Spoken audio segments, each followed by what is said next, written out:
Rahim, Datuk Yang Di-Pertua, soalan saya nombor 2. Sila Yang Menteri. Terima kasih Tuan Yang Di-Pertua dan terima kasih kepada Ahli Yang Berhormat daripada Bandar Tun Razak.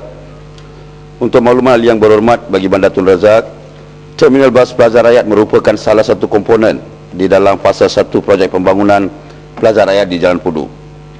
Kementerian Belia Persekutuan dan Kesejahteraan Bandar bersama-sama Dewan Bandaraya Kuala Lumpur sentiasa memantau dan berusaha untuk memastikan projek Terminal Bas Plaza Rakyat di Jalan Pudu Kuala Lumpur tidak terbengkalai dan tidak menjejaskan kelancaran perkhidmatan bas.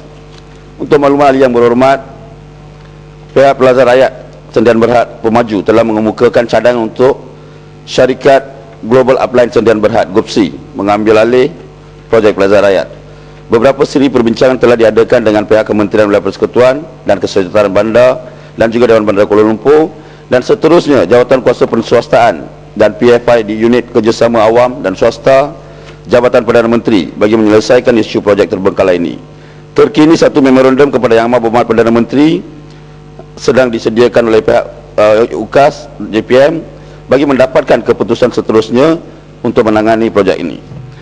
Dalam hal ini, projek menaik taraf kemudahan dan persekitaran hentian Pudu Raya yang dilaksanakan oleh pihak UDA Holdings Sendian Berhad ini bertujuan untuk meningkatkan keselesaan prasarana dan tempat menunggu bas kepada orang ramai di samping mengelak kesesakan lalu lintas di kawasan berkenan. Struktur milik Datuk Bandar Kuala Lumpur di dalam projek Plaza Rakyat yang antaranya melibatkan pembinaan Terminal Bas Plaza Rakyat di Pudu Raya dijangka dapat disiapkan dalam masa tempoh 30 bulan dari tarikh penyerahan kepada pemaju apabila satu keputusan diambil oleh daripada Jawatan Perdana Menteri. Yang Amat Bandar Tun Razak. Datuk Yang Pertua, terima kasih atas jawapan tersebut. Tahu tak Yang Berhormat Timbalan Menteri bahawa yang terdapat projek ini sudah terbengkalai selama 12 tahun dan projek ini telah pada asalnya diberikan kepada kumpulan Wembley Industries yang mana dikuasai oleh Tan Sri Teng Pek King, dan tetapi apabila projek ini dibuat semula ataupun untuk dimajukan semula, syarikat yang diberikan ialah diberi nama sebagai Global Upline, yang mana kalau dilihat mereka-mereka yang akan menguruskan projek ini ialah terdiri daripada Michael Ting Sing Ping, Bobby Ting Sing Ping. Jadi ini anak-anak Tan Sri Teng Pek King. Jadi adakah tujuan kita untuk memberikan projek-projek yang terbengkalai kepada mereka yang telah tidak dapat meneruskan projek ini?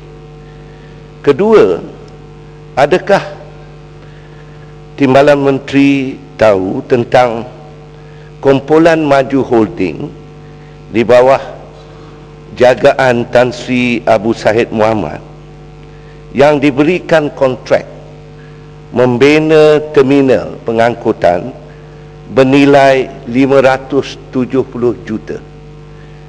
Dari kiraan kasar, angka ini sangat tinggi untuk pembinaan tersebut.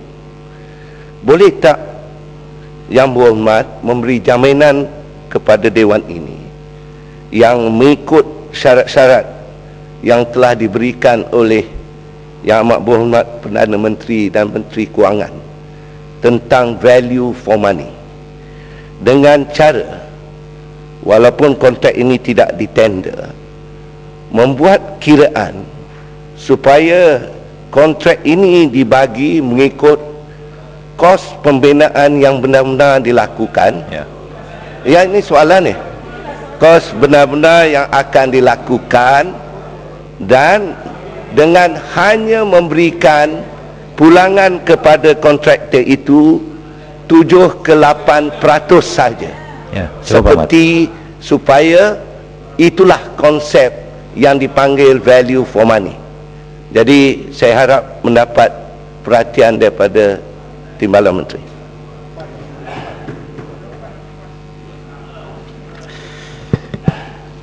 Tuan Yang di-Pertua, kebetulannya saya sendiri bersetuju. Projek ni dah terlalu lama terbengkalai dan kita harus tidak membenarkan isu-isu seperti ini. Akan tetapi dari segi memberi balik kontrak kepada mereka yang tidak boleh menyempurnakan projek adalah kita perlu mengkaji apakah punca projek itu terbengkalai. Kita tidak boleh menamatkan kontrak semata-matanya sebab projek terbengkalai. Kita kena kaji balik sebagai kerajaan yang prihatin. Kita harus kaji balik sama ada projek itu terbengkalai sebab apa masalah kewangan atau ada masalah-masalah lain. Yang kedua, dari segi keprihatinan yang amat berhormat Perdana Menteri sejak jadi Perdana Menteri telah melawat tapak Plaza Rakyat lebih kurang 2 kali. Ini menunjukkan bahawa beliau begitu serius dan peka terhadap isu ini, dan saya bagi jaminan kepada yang berwali Parlimen Bandar Tun Razak bahawa Kementerian Belia Persekutuan dan Kerajaan Pusat akan tulus dalam pembangunan projek ini. Terima kasih.